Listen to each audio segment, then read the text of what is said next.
Break के बाद आपका स्वागत है। नजरिया में हमारे साथ अमित जोगी जी हैं। अमित जी, पामगढ़ वाले मुद्दे में क्या हुआ? ये एक ऐसा मुद्दा है जिसपे बीजेपी को घेरना चाहिए था, लेकिन आपने ही भूपेश बघेल को घेर लिया। मतलब ये आपसी लड़ाई नुकसान नहीं करेगी कांग्रेस को? देखिए, एक बहुत ही दुर्भाग्यपूर्ण घटना घटी पामगढ़ में। कांग्रेस पार्टी के प्रदेश अध्यक्ष भूपेश बघेल ने जूता पहनकर लाखों करोड़ों लोगों के आस्था के केंद्र बिंदु बाबा साहब अंबेडकर की प्रतिमा में चढ़कर माल्यार्पण किया। इससे बाबा साहब के लाखों करोड़ों अनुयायियों की भावनाओं को ठेस पहुंची है। आज जो मैं यहां पर बैठकर आपसे बात कर रहा हूं, ये जो हम भयमुक्त वातावरण में बातचीत कर रहे हैं,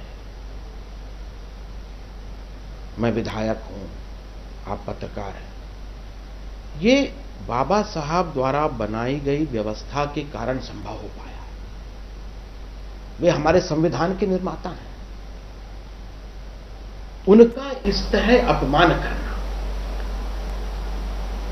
मैंने ऐसे कोई मुद्दा नहीं बनाया। मैंने तो केवल उनका ध्यान आकृष्ट किया कि आप जूता पहनकर बाबा साहब की प्रतिमा पर चढ़ गए, लोगों की भावनाओं को ठेस पहुंची है, आप माफी मांग लीजिए।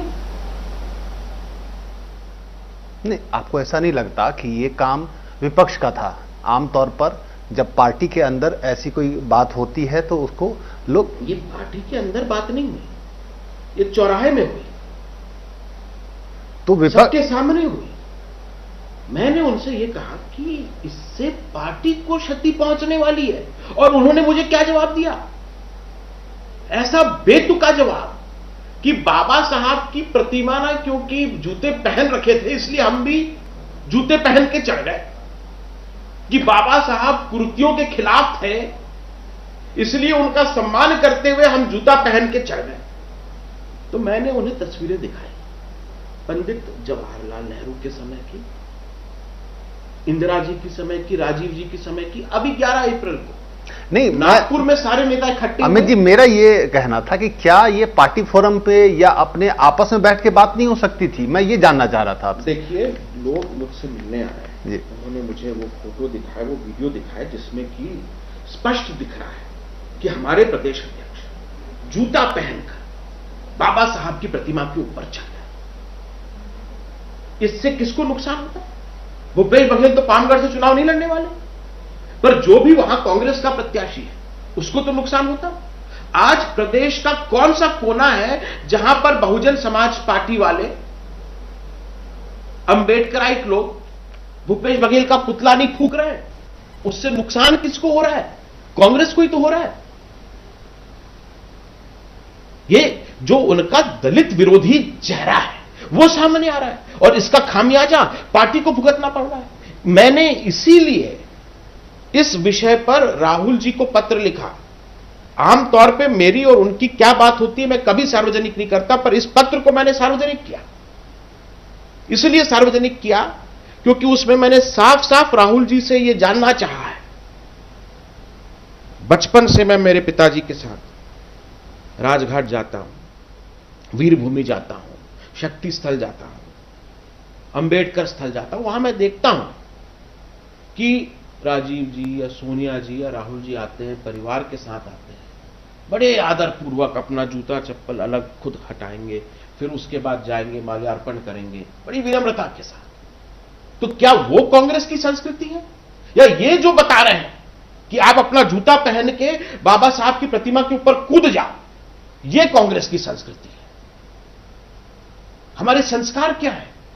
लेकिन लड़ाई का अंत नहीं दिख रहा है, क्योंकि जाति वाले मामले पर उनका कहना है। मैंने उनके जूते पे प्रश्न उठाया, जवाब में उन्होंने मेरी जाति पे प्रश्न उठा दिया। सरकार, रमन सिंह सरकार से आप लोगों की सेटिंग हो गई है इसलिए वो मुद्दा नहीं उठ रहा, उनका ये कहना है।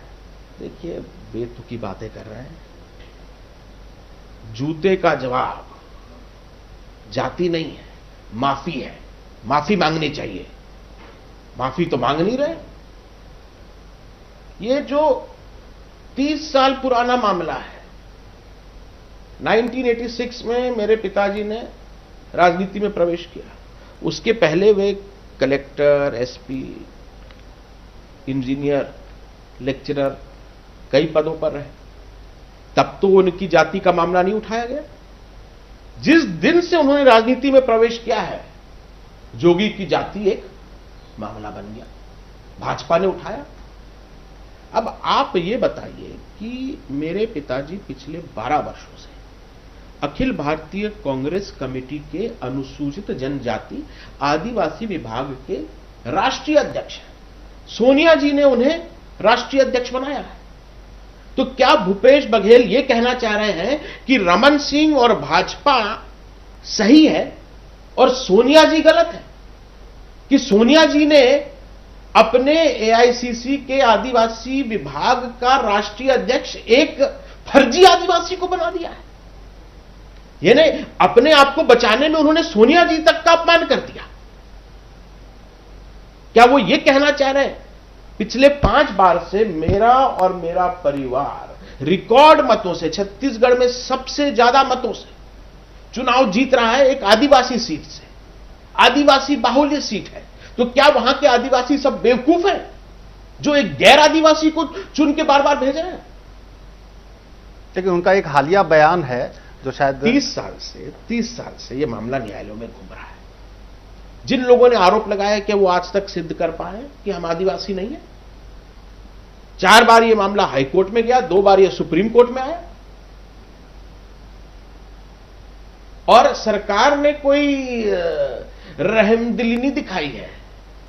भूपेश बघेल जी को मालूम होना चाहिए कि जो रिपोर्ट सरकार ने वापस ली वो तब ली जब हम हाईकोर्ट गए। हाईकोर्ट जाकर हमने हाईकोर्ट को बताया कि ठीक चुनाव के पहले सरकार ने एक फर्जी रिपोर्ट तैयार कर रखी है। माधुरी पाटिल में सर्वोच्च न्यायालय ने स्पष्ट कहा है कि ऐसी कोई भी रिपोर्ट है, उसको जिसके खिलाफ रिपोर्ट तैयार करी गई है उसको दिखाना पड़ेगा, उससे जवाब लेना पड़ेगा, तब जाके। घूमकर एक सवाल फिर, जिससे आप इतना नाराज हैं उसको ब्रांड एम्बेसडर क्यों घोषित कर रहे हैं? ब्रांड एम्बेसडर वो होता है जो पब्लिसिटी करता है। राजनीति में there is no such thing as bad publicity. आप उनको बेहतर विकल्प समझ रहे हैं ब्रांड एम्बेसडर के तौर पे? भाई आज की तारीख में अगर कांग्रेस की कोई रैली हो रही है और उसमें प्रधानमंत्री और मुख्यमंत्री और अमित जोगी की अर्थियां सजाई जाती हैं, कि शव यात्रा निकाली जाती है, तो किसने मुझे किस ब्रैकेट में रख दिया? मैंने तो राजनीति में अभी प्रवेश किया है, 2 साल नहीं हुए मुझे। अब ये अगर मेरी तुलना प्रधानमंत्री जी से और मुख्यमंत्री जी से कर रहे हैं, उनके समकक्ष बना दिया है मुझे, तो मैं तो उनको धन्यवाद दूंगा। भूपेश बघेल जी को एक साइड रखते हैं। जूदेव टेप कांड में सीबीआई की तरफ से आपको राहत मिली है, ठीक है, लेकिन जो अंतागढ़ टेप कांड है उसका क्या है, उसमें क्या स्टेटस है? सीबीआई की तरफ से मुझे राहत नहीं मिली, न्यायालय की तरफ, सीबीआई कोर्ट की तरफ से मैं बोल रहा हूं। ये छत्तीसगढ़ की राजनीति में सबसे आसान चीज है जोगी पर आरोप लगाना। कुछ भी हो, जोगी ने किया, बिना प्रमाण के, बिना कोई तथ्य के, बिना सिर पैर के। जैसे कांग्रेस कहती है कि मोदी ने किया, वही छत्तीसगढ़ में कुछ भी हो, जोगी जोगी सबसे आसान चीज है। ये फैशन बन गया है। जब भाजपा की सरकार बनी आज से 12 साल पहले, मुझ पर 2 मुकदमे सीबीआई के चलाए गए। मैं दोनों में बाइज्जत बरी हुआ। लेकिन ये जो 12 वर्षों तक मेरे परिवार को मानसिक तनाव से गुजरना पड़ा, उसकी कभी क्षतिपूर्ति नहीं हो सकती। और इसीलिए एक विधायक होने के नाते और एक वकील होने के नाते मैं आने वाले सत्र में एक विधेयक लेके आने वाला हूं, प्राइवेट मेंबर्स बिल, कि अगर ऐसा कोई भी मामला आता है, न्यायालय किसी को आरोप से मुक्त कर देता है, तो न्यायालय स्वमेव आरोपकर्ता जिसने आरोप लगाया उसके विरुद्ध भी कार्रवाई करे। भाई उस समय रमन सिंह जी ने मेरे ऊपर आरोप लगा दिए। 12 साल तक मैं किन किन परिस्थितियों से गुजरा हूं, मेरा परिवार क्या क्या तनाव उसको झेलने पड़े, उसका कौन भरपाई करेगा। और इसीलिए ये बहुत जरूरी है हमारी ये जो न्याय प्रणाली की व्यवस्था है उसमें ये परिवर्तन हो कि जब भी कोई ऐसा आरोप लगाता है और न्यायालय उस आरोप से उसे दोषमुक्त कर देता है तो आरोपकर्ता के खिलाफ स्वमेव आईपीसी की धारा 193, 194 के अंतर्गत कार्रवाई होनी चाहिए। चलिए, एक सवाल ऐसे कांड से जो कांग्रेस से भी जुड़ा हुआ मामला, झीरम घाटी कांड, एनआईए के बाद सीबीआई से जांच, मतलब सरकार क्या चाह रही है? देखिए, इस विषय में विधानसभा में भी चर्चा हुई, मैंने भी अपने मत रखे। मेरा ये मानना है कि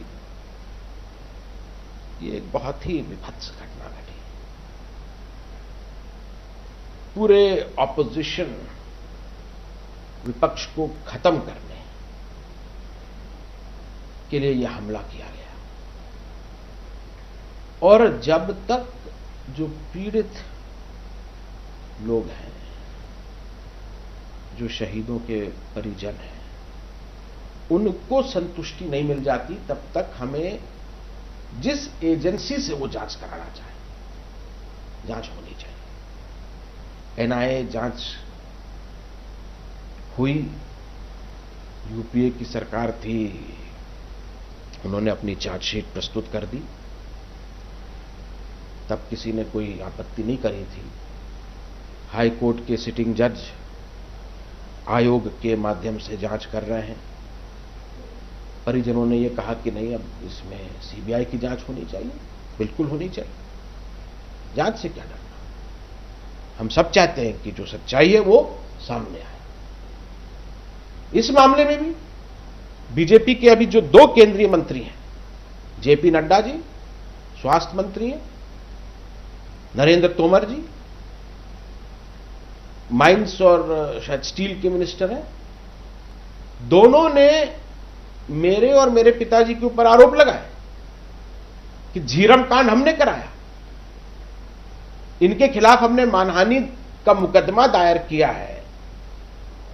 जब भी उनको बुलाया जाता है कोई ना कोई बहाना मार देते हैं कि भाई अभी हम बिजी हैं।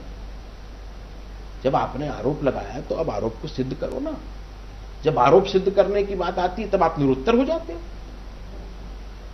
वही हाल हमारे प्रदेश अध्यक्ष का, अंतागढ़ मामला, मुझ पे आरोप लगे, बाद में पता चला कि किसने वो आरोप लगाए हैं, किसने पद और पैसे का प्रलोभन दिया, वो भी सामने आया। स्वयं उन्होंने मेरे खिलाफ वो फर्जी टेप बनवाए, फिर पीसीसी अध्यक्ष के नाते बिना हाईकमान से पूछे, बिना उनको विश्वास में लिए मेरे खिलाफ एक तरफा कार्रवाई कर दी।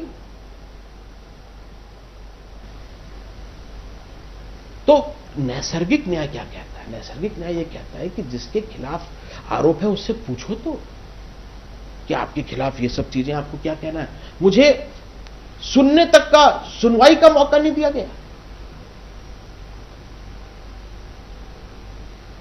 चलिए, तो अभी नजरिया कार्यक्रम में हमारे साथ थे अमित जोगी जी, और अमित जोगी जी की जो बातचीत है उसके हिसाब से अभी भी जो कांग्रेस का अंदरूनी मामला है वो सुलझता नजर नहीं आ रहा है। फिलहाल हम लेते हैं कि ब्रेक के बाद भी खबरों का सिलसिला जारी रहेगा। बने रहिए हमारे साथ।